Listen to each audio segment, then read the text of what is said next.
Hello and namaste, my beautiful friends. I'm Jill Loftus of Nuit Astrology. Welcome to your planetary energy forecast for the week of December the 23rd, 2024. Now, I have to say there are some bits of tension in this week that we need to pay attention to. There's also quite a few significant moon voids, so pay attention to those, especially if you're trying to make some decisions this week.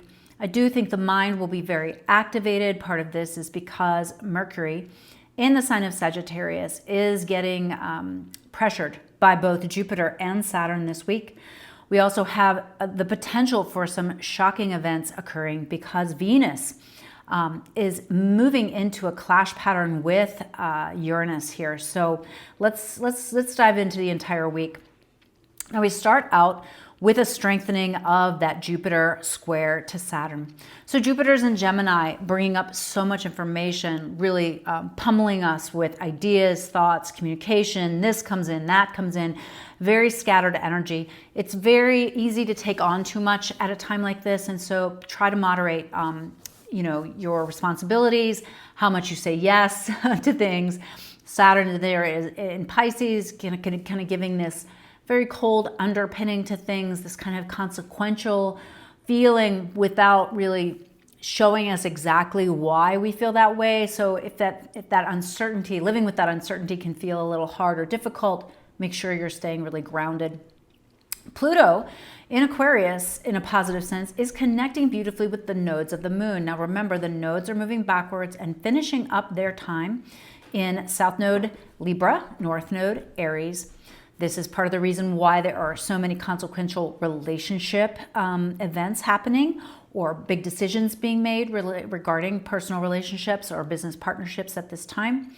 We are literally this week and into early January wrapping up this 19-year cycle and launching a new cycle. All right, so take note of that. Remember that change is something that we need to embrace. We need to evolve. We need to grow.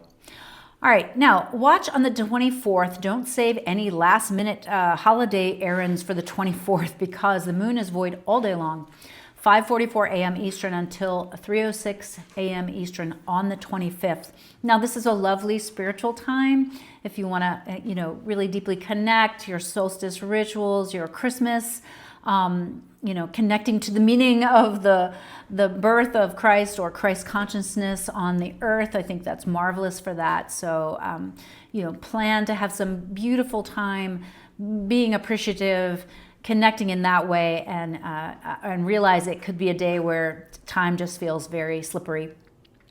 It is the day also of the exact square between Jupiter and Saturn. So the principle of expansion and the principle of limitation coming into a clash pattern.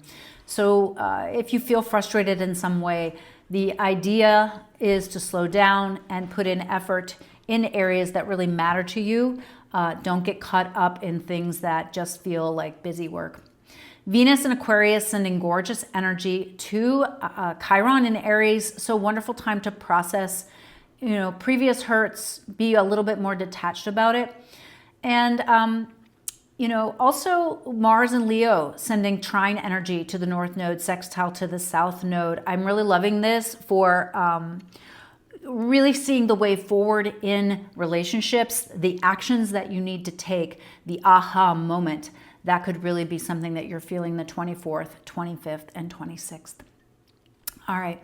On the 25th, Mercury in Sagittarius will step into an opposition with Jupiter in Gemini. Remember, we've talked about how Mercury is hanging out in Jupiter's favorite sign, Sagittarius, and Jupiter is hanging out in Mercury's favorite sign of Gemini. So there's a little bit of synergy here, a little bit of like, hey, what are you doing over there in my house? But this, again, is testing our philosophical viewpoints. It is asking us to see the other side of things. This is asking us to explore the bigger picture and not get caught up in the minutia. Now, between those two in their little tug of war, we have Saturn picking up difficult angles to both. So words might have a little bit more of a harsh edge at this time. Our minds might be thinking a little more negatively. So try to embrace that attitude of gratitude and try not to be argumentative, because any arguments could go really nuclear this week. Part of that is also because Mars and Pluto are backing up into their opposition again. This is the energy of the first week of November. This will be occurring the first week of January, but you'll start to feel that energy now. So especially if you notice something that first week of November, tread a little bit more carefully because it will pick up that 3-degree opposition range. Now, that T-square, that Mercury, Jupiter, Saturn, you're going to feel that through the entire rest of this week. And in addition to that, Venus in Aquarius will move into an exact square with Uranus. This could bring weather-related events, issues with money, issues with currency, issues with resources. So, and it could fire early and late. So you may feel this at the beginning of the week or at the end of the week, but it could definitely introduce some shocking events. So be wise and be careful with that energy. And then we finish up the week, another significant moon void on the 27th from 9:24 a.m. Eastern to 2:46 p.m. Eastern, and on the 29th from 6:34 p.m. Eastern to 11:37 p.m. Eastern. All right, definitely a little bit of a challenging week, not as challenging as the first week of January though. So try to tap into the spirit of the season.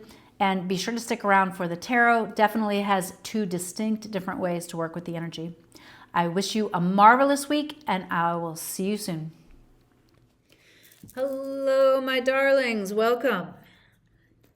And namaste. I'm Jill Loftus of Nuit Astrology. Welcome to your Isis Lotus Tarot spread for the week of December the 23rd, 2024. We are rapidly wrapping up the year. It's a pretty dynamic astrology coming on up. So let's take a look at the two different ways that you could potentially work with the energy of the week of December the 23rd. This reading is for the collective. I always like to make sure I tell the cards. It's not just about me. It's for the collective.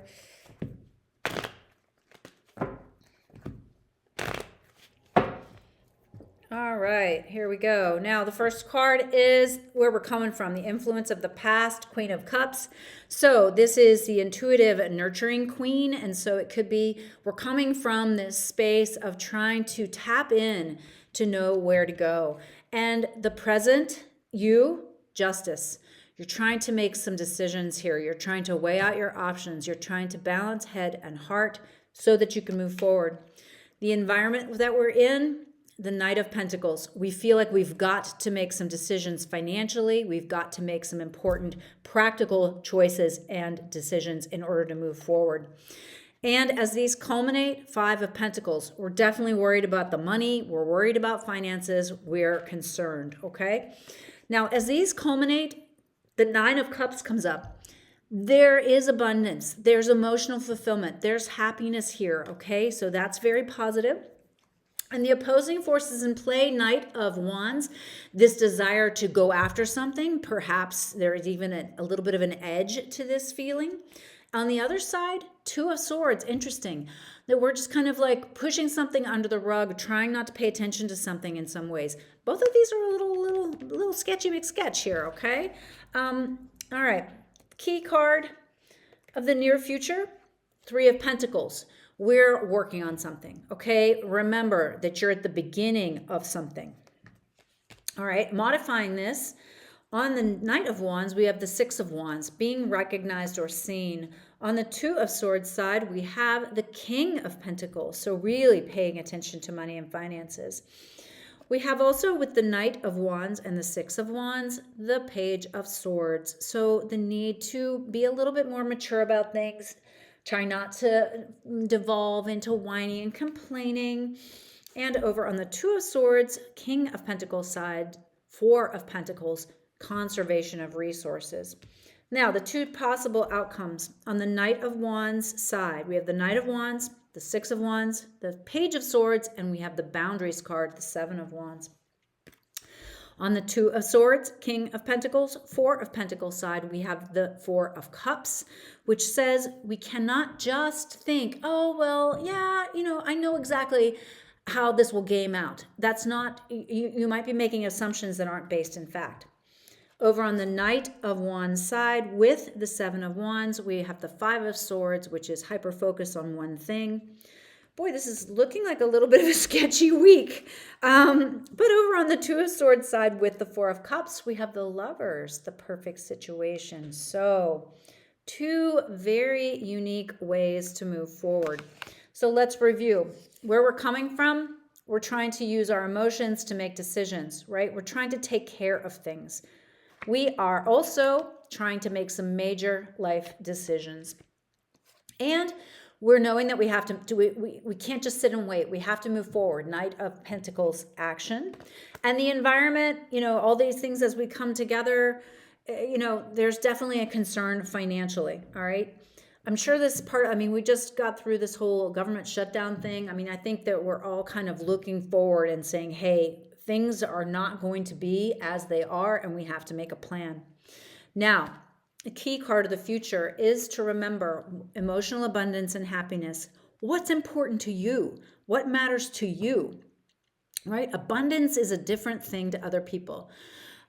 Those of you who are my students will remember that I used to be a legal secretary back in the day, and I worked near a lawyer who had a picture in his office of a giant stack of firewood, and underneath it was the title Prosperity. Okay, I've never forgotten that, because that I really identified with that. It's like, look, if you can warm your home and feed your family, you're doing good. Okay, so get down to fundamentals here and embrace the abundance mentality. Okay, attitude of gratitude. Now, this one way of going about things, you're feeling Knight of Wands energy that you have to make a choice. Boom, you've got to make a decision. Boom, you're feeling forced, pressed, okay? Now you're moving in the right direction, okay? And people might even see you and be like, hey, that's really great. You're getting some encouraging feedback, but you have to watch that you don't fall into negative thought patterns. You need to maintain good boundaries as you continue forward, and you have to make sure that you're looking at a little bit of a bigger picture here, okay? So I feel like this is more like I feel like this side of the reading is a little bit more like interior, right? That you're having more of an interior experience. This, on the other side, looks to me like more outer things, okay? Because, we're coming from that point of abundance, but yet we have the Two of Swords. We're trying to ignore something that you shouldn't ignore, okay? Don't ignore things. When you get the feeling, if you can't sleep, if there's something nagging you, it means you need to do something about it, right? And this King of Pentacles energy is a very directive energy. It's like, okay, this is what we're going to do. Now, the Four of Pentacles reminds you, don't overextend yourself. Don't go crazy with this decision, right? And also, Four of Cups can be either trust the universe or get off your butt and stop waiting for God to do everything for you, right? It could be either. I feel like in this case, though, it's about not making assumptions. And then the Lovers pops up to show us, you're going to get some feedback that you're on track with this side, okay? So, two very distinct ways of working with the energy of this week. I wish you the most marvelous holiday season, and I'll see you next week. Bye.